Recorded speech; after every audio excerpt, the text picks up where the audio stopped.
નમસ્કાર દર્શક મિત્રો, આજ એપીસી વિભાગ સૌનું હાર્દિક સ્વાગત છે। હું છું આપની અતિ જાની મકવાણા। તો સૌપ્રથમ શરૂ કરતા પહેલા નજીક સાદમ કે સમાચાર પર। ભરૂચ જિલ્લાની દીકરી બની ડેપ્યુટી કલેક્ટર। માતા પિતાની કાળી મજૂરી એણે ન જવા દે મહેનત કરી આખરે બની ડેપ્યુટી કલેક્ટર। જુઓ શું છે અહેવાલ। ભરૂચ જિલ્લામાં માવઠાએ 100 થી વધુ મીઠાના ઉદ્યોગોને કર્યા પાયમાલ। મીઠાના ઉદ્યોગોને નુકસાન થતા હજારો મજૂરો બન્યા બેરોજગાર।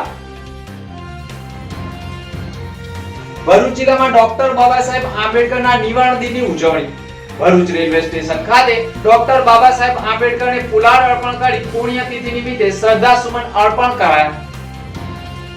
ભરૂચ જિલ્લાના અંકલેશ્વર પંથકના જીતાલી ગામે રહેતા ભરતભાઈ રાઠોડ કે જેઓ એક પણ ચોપડી સુધીનો અભ્યાસ કર્યો નથી અને તેમની પત્નીએ પણ માત્ર 4 ધોરણ સુધીનો જ અભ્યાસ કર્યો છે, જેના માતા પિતાએ ઊંચો અભ્યાસ ન મેળવ્યો હોય અને તેની દીકરી જ્યારે ડેપ્યુટી કલેક્ટર બને તો કેટલી ખુશી હોય। બસ આવી જ ખુશી આદિવાસી પરિવારમાં જોવા મળી રહી છે। ભરતભાઈ રાઠોડની દીકરી ઉર્મિલાબેન રાઠોડ ડેપ્યુટી કલેક્ટર બની ગઈ છે। તેણીનો જન્મ 12 એપ્રિલ 2000ની સાલમાં થયો। 1 થી 7 ધોરણ સુધીનો અભ્યાસ જીતાલી ગામની પ્રાથમિક શાળામાં કર્યો અને તેમાં પણ કોઈ ખાનગી ટ્યુશન પણ ન કર્યું। ધોરણ 8 થી 10 સુધીનો અભ્યાસ પણ અંકલેશ્વરના જીતાલી ગામમાં જ કર્યો અને ધોરણ 11-12 પણ અંકલેશ્વરની જ લાયન સ્કૂલમાં કર્યો। પરંતુ 1 થી 12 ધોરણ સુધીના અભ્યાસમાં ઉર્મિલાબેન રાઠોડે ખાનગી ટ્યુશન કર્યું જ નથી। તદ ઉપરાંત કડકિયા કોલેજમાં પણ ગ્રેજ્યુએશન કર્યું। તેણીનું મામલતદાર તરીકેનું નિમણૂક પત્ર પણ તેણીના જન્મ સ્થળ એટલે કે સંતરામપુરના માલણપુર ગામે ગયો હતો અને ગામના કોઈ વ્યક્તિએ તે ટપાલને પણ એક્સેપ્ટ કરી, પરંતુ ઉર્મિલાબેન રાઠોડ સુધી ન પહોંચતા તેણીએ વધુ મહેનત કરી જીપીએસ સુધી અભ્યાસ કર્યો અને ડેપ્યુટી કલેક્ટર તરીકે તેની નિમણૂક થઈ અને તેણીની આજે વડોદરાના હરણી ખેતીવાડી વિભાગના ડેપ્યુટી કલેક્ટર તરીકે 19મી ડિસેમ્બર 2023ના રોજ ચાર્જ લેનાર છે। ઉર્મિલાબેન રાઠોડની મુલાકાત પણ આપણે કરી છે। ડેપ્યુટી કલેક્ટર તરીકે ઉર્મિલાબેન રાઠોડ પોતાના ઘરમાં સામાન્ય બનીને રહે છે, સાથે તેની માતા સાડીનું ભરતકામનું વર્ક પણ કરે છે અને તેમાં પણ સહકાર આપે છે અને તેણીની આજે પણ પોતાના પરિવારમાં કોઈ ડેપ્યુટી કલેક્ટર તરીકેનો કોઈ પણ અહમ વિના જોવા મળે છે। પરંતુ ઉર્મિલાબેન રાઠોડની પ્રગતિ પાછળ સૌથી વધારે સિંહફાળો માતા પિતાનો છે અને માતા પિતા પણ હજુ સુધી આ દીકરીને કલેક્ટર સુધી પહોંચવાના આશીર્વાદ આપી રહ્યા છે।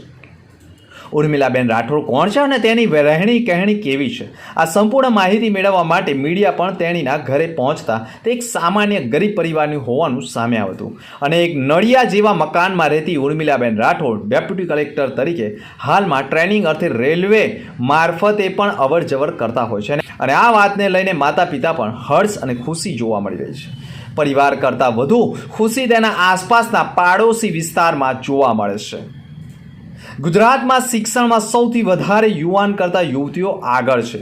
ઘણી વખત માતા પિતામાં દીકરીનો જન્મ થાય તો તે બોજ હોવાનું માની દુઃખ વ્યક્ત કરાતું હોય છે, પરંતુ જે દીકરીને માતા પિતાએ ઉછેરીને મોટી કરી હોય અને તે જ્યારે માતા પિતાનું ગર્વથી માથું ઊંચકે તેવું કામ કરે ત્યારે માતા પિતા પણ ગર્વ મહેસૂસ કરે છે અને આવું જ એક આદિવાસી પરિવારમાં થઈ ગયું છે કે ખાનગી ટ્યુશનમાં ખર્ચ વિના અને સરકારી શાળામાં ભણી અને મોબાઈલ થકી તેણીની આજે ડેપ્યુટી કલેક્ટર સુધી પહોંચી ગઈ છે।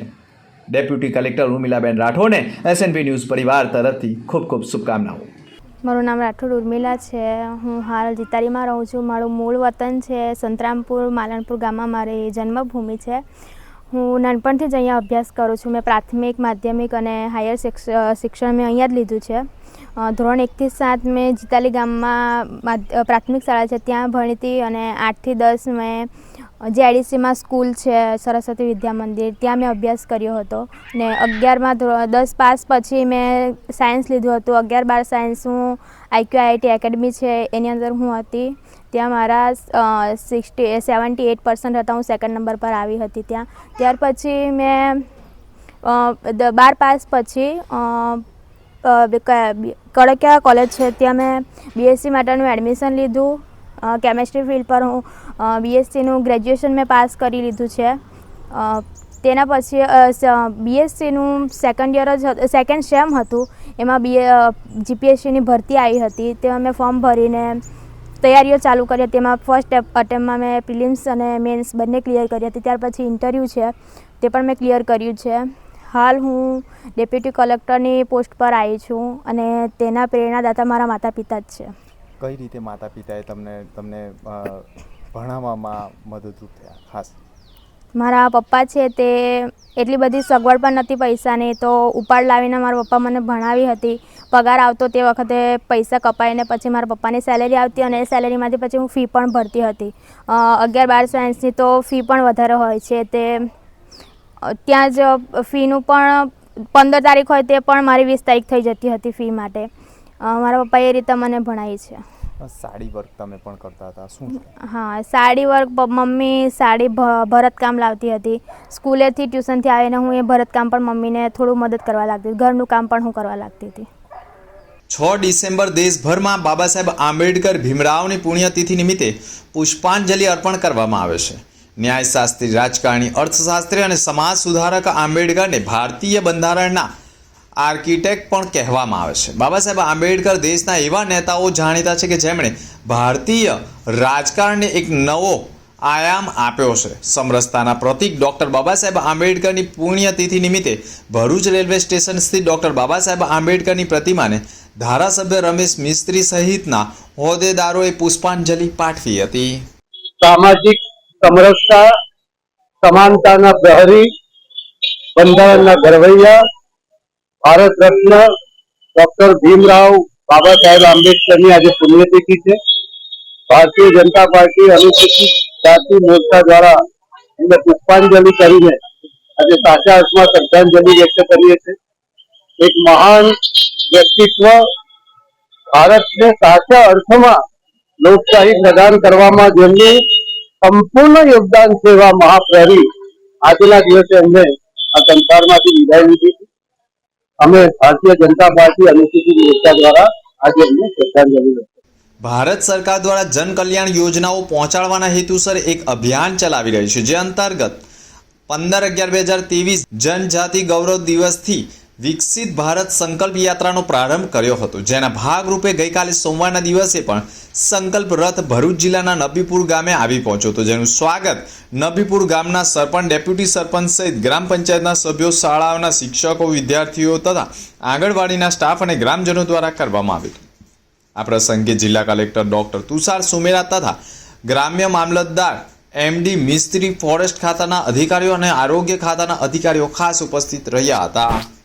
વિકસિત ભારત સંકલ્પ યાત્રા આપણા સમગ્ર જિલ્લામાં હાલ ચાલી રહી છે. આ યાત્રામાં આપણા એક રથ દરેક આખા દિવસમાં 2 ગામને કવર કરે છે, 2 ગ્રામ પંચાયતને કવર કરે છે અને જ્યાં 5000થી વધારે વસ્તી છે તે આખા દિવસનું પણ અમે આયોજન કર્યું છે. આ રથ જ્યાં જ્યાં આવે ત્યાં ભારત સરકારની, ગુજરાત સરકારની એવી 21થી વધારે સ્કીમોને સેચ્યુરેટ કરવાનું અમારું આયોજન છે, જ્યાં તંત્ર આખું ગામમાં આવે છે અને એના થકી આપણે આ લાભ બધે આપીએ છીએ. અમારી આપના થકી તમામ નાગરિકોને વિનંતી છે કે વધારેમાં વધારે આગળનો લાભ લે, આ યાત્રાનો લાભ લે અને ગામમાં તમામ સ્કીમોના સેચ્યુરેશન માટે મદદરૂપ બને. Thank you. રાજ્યમાં હવામાન વિભાગ દ્વારા કરવામાં આવેલી આગાહીના પગલે કમોસમી વરસાદના કારણે ભરૂચ જિલ્લામાં આવેલા મીઠા ઉદ્યોગોને મોટું નુકસાન થવા પામ્યું છે. ભરૂચ જિલ્લાના દહેજ, જંબુસર, હાંસોટ, વાગરા સહિત ગંધારમાં આવેલ અંદાજિત 100 જેટલા મીઠા ઉદ્યોગો આવેલા છે. જે મીઠા ઉદ્યોગોને તાવતે વાવાઝોડાના મારથી હજુ માંડ ઊભા થાય છે, ત્યાં જ વધુ એક કમોસમી વરસાદનો માર વેઠવાનો વારો આવ્યો છે. ભરૂચ જિલ્લાના મીઠા અંગળોમાંથી પ્રતિ વર્ષે અંદાજિત 24 લાખ મેટ્રિક ટન મીઠાનું ઉત્પાદન મેળવવામાં આવે છે, જે મીઠું ઘર વપરાશ અને ઉદ્યોગોમાં વપરાતા બંને પ્રકારના મીઠાના ઉત્પાદન કરવામાં આવે છે. પરંતુ કમોસમી વરસાદના પગલે આ વર્ષે મીઠાનું ધોવાણ થતાં ઉત્પાદનમાં ઘટાડો જોવા મળશે. તેમજ કમોસમી વરસાદના પગલે થયેલ નુકસાનીના કારણે મીઠાના ઉત્પાદકો સરકાર સેઝ રોયલ્ટી માફ કરવામાં આવે તેવી પણ આશાઓ વ્યક્ત કરી રહ્યા છે. Centre south Gujarat association salt મેન્યુફેક્ચરના હોદ્દેદાર તરીકે મારું નામ ધીરેનભાઈ ભરતભાઈ શાહ છે. ભરૂચ જિલ્લામાં 25 તારીખે જે વરસાદ પડ્યો અમારા સોલ્ટ વર્ક્સોમાં, એ સોલ્ટ વર્ક્સમાં વરસાદને લીધે ઘણું મોટું નુકસાન થયેલ છે.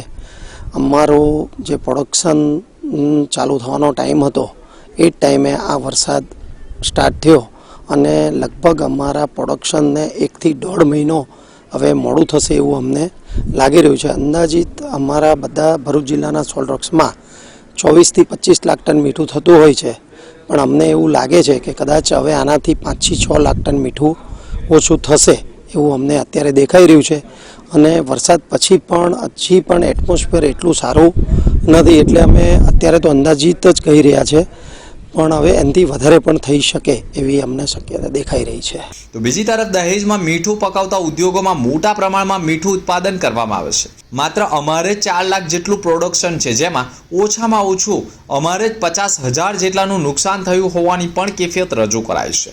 કમોસમી વરસાદના કારણે મીઠાનું ઉત્પાદન આ વર્ષે ઓછું થવાના કારણે ઉદ્યોગોને પણ માવઠાની અસર જોવા મળનાર છે, જેથી આગામી સમયમાં મીઠાનું ઉત્પાદન જરૂરિયાત મુજબ નહીં ઉત્પાદન થાય તો ઉદ્યોગોને પણ પારાવાર મુશ્કેલીઓનો સામનો કરવો પડશે. મારું નામ આર.કે. ચિસ્તી છે અને હું અંબિકા સોલ્ટ વર્ક્સનો જનરલ મેનેજર છું.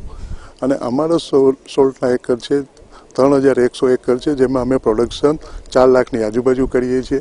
અને આના અંદર 30 થી 25,000ની આજુબાજુ અમારું લોસ થઈ ગયું છે અત્યાર સુધીમાં. હજી પણ આગળની આગાહી છે અને એમાં પણ ઘણું એવું લોસ થવાની શક્યતા છે. તમારી અર્જન્ટ વિનંતી છે કે આ અનિવાર્ય સંજોગના અંદર ગવર્મેન્ટ અમને શેષ અને પહેલાના અંદર અમને માફીપત્ર આપે. ભરૂચ શહેરના શક્તિનાથ મહાદેવ મંદિરના પટાંગણમાં વિક્રમ સંવત 2080ના કારતક વદ 11 તારીખ 8/12/2023 થી માગસર સુદ બીજ 14/12/2023 દરમિયાન બપોરે 2.5 કલાકથી 6:30 વાગ્યા સુધીમાં સમન્વય ચેરિટેબલ ટ્રસ્ટ ભરૂચ દ્વારા રામચરિત માનસ કથાનું આયોજન કરવામાં આવ્યું છે. રામચરિત માનસ કથાનું રસપાન સ્વામિનારાયણ સંપ્રદાયના સંત શ્રી સરજુદાસજી તેમની ઉત્કૃષ્ટ વાણીમાં કરાવશે. જાન્યુઆરી માસમાં અયોધ્યાના રાઘવેન્દ્ર સરકારની એટલે કે શ્રી રામના ભવ્ય મંદિરની પ્રાણ પ્રતિષ્ઠા યોજાવા જઈ રહી છે. તે પૂર્વે જ સમાજના પ્રેમ અને સૌહાર્દ વધે તે સામાજિક સમરસતા સાથે એકતા સ્થાપિત થાય તેવા શુભ આશયથી ભરૂચમાં રામચરિત માનસ કથાનું આયોજન હાથ ધરવામાં આવનાર છે. હું નિડર પટેલ સમન્વય ચેરિટેબલ ટ્રસ્ટના ટ્રસ્ટી તરીકે આપ બધાને એક આમંત્રણ પણ આપું છું. સમન્વય ચેરિટેબલ ટ્રસ્ટ પાછલા 3 વર્ષથી સામાજિક સમરસતાને ધ્યાનમાં રાખીને વિવિધ કાર્યક્રમો કરે છે, જેને આપણે તથાકથિત દલિત સમાજ કહીએ છીએ એના ચરણ ધોવા અને સવર્ણ સમાજ દ્વારા એવો પણ કાર્યક્રમ થયો. 3 વર્ષથી સમૂહ વિવાહ સંસ્કાર પણ કરીએ છીએ અને હિન્દુ સમાજની જુદી જુદી જ્ઞાતિઓ એ સમૂહ વિવાહ સંસ્કારમાં જોડાય છે. આ વર્ષે પણ એવા સમૂહ વિવાહ સંસ્કાર 15મી ડિસેમ્બરે નિર્ધારિત થયા છે અને એમાં જુદી જુદી હિન્દુ સમાજની 23 જ્ઞાતિઓના જોડા જોડાયા છે અને એમાં કેટલાક આંતરજ્ઞાતિય પણ 18 જેટલા આંતરજ્ઞાતિય લગ્ન પણ આમાં થવાના છે. તો આ વર્ષે સમૂહ વિવાહની સંસ્કાર સાથે એક સમરસતા કથા, આમ સમાજમાં સામાન્ય રીતે ધર્મ પુસ્તકો આધારિત કથા થતી હોય, પણ આ વખતે સરજુ સ્વામી દ્વારા રામચરિત માનસ એટલે આપણા મર્યાદા પુરુષોત્તમ રામના જીવનમાંથી પ્રેરણા લઈ શકાય કે એમને સમાજને એક રાખવા માટે કેવા પ્રયત્ન કર્યા, એવા પ્રસંગોને ટાંકીને સમાજની સામે વિષય મુકાશે. અને 8 તારીખથી 14 તારીખ સુધી 2:30 વાગ્યાથી સાંજે 6:30 સુધી આ કથાનું આયોજન શક્તિનાથનું મેદાન શક્તિનાથ મંદિરની પાસે ત્યાં રાખેલું છે. ભારત રત્ન ભારતીય બંધારણના ઘડવૈયા ડોક્ટર બાબા સાહેબ આંબેડકરના 67માં મહાપરિનિર્વાણ દિનની ભાજપ અનુસૂચિત જાતિ દ્વારા ડોક્ટર બાબા સાહેબ આંબેડકરની પ્રતિમાને ફૂલહાર ચડાવી ભાવભીની શ્રદ્ધાંજલિ આપવામાં આવી હતી. આમોદનગરમાં મામલતદાર કચેરી અને તાલુકા પંચાયત કચેરી પાસે આવેલી ડોક્ટર બાબા સાહેબ આંબેડકરની પ્રતિમાને ધારાસભ્ય ડી.કે. સ્વામીની આગેવાનીમાં ભાજપના હોદ્દેદારો, ચૂંટાયેલા પ્રતિનિધિઓ, આગેવાનો અને કાર્યકરો મોટી સંખ્યામાં ઉપસ્થિત રહી ડોક્ટર બાબા સાહેબને શ્રદ્ધા સુમન અર્પણ કર્યા હતા. ડોક્ટર બાબા સાહેબ આંબેડકર અમર રહો, જબ તક સૂરજ ચાંદ રહેગા, બાબા તેરા નામ રહેગા જેવા સૂત્રો કરવામાં આવ્યા હતા. આ કાર્યક્રમમાં ભરૂચ જિલ્લા અનુસૂચિત જાતિના મોરચાના હોદ્દેદારો ખાસ જોડાયા હતા. અંતમાં મુખ્ય સમાચાર પર ફરી એક નજર. ભરૂચ જિલ્લાની દીકરી બની ડેપ્યુટી કલેક્ટર. માતા પિતાની કાળી મજૂરી એણે ન જવા દે મહેનત કરી આખરે બની ડેપ્યુટી કલેક્ટર. જુઓ શું છે અહેવાલ. ભરૂચ જિલ્લામાં માવઠાએ 100 થી વધુ મીઠાના ઉદ્યોગોને કર્યા પાયમાલ. મીઠાના ઉદ્યોગોને નુકસાન થતા હજારો મજૂરો બન્યા બેરોજગાર. ભરૂચ જિલ્લામાં ડોક્ટર બાબા સાહેબ આંબેડકરના નિવારણ દિનની ઉજવણી. ભરૂચ રેલવે સ્ટેશન ખાતે ડોક્ટર બાબા સાહેબ આંબેડકરને ફુલાર અર્પણ કરી પુણ્યતિથિ નિમિત્તે શ્રદ્ધાસુમન અર્પણ કરાયા. તો આ હતા તે સમાચાર. આવતીકાલે ફરી મળીશું નવા સમાચાર સાથે. નમસ્કાર.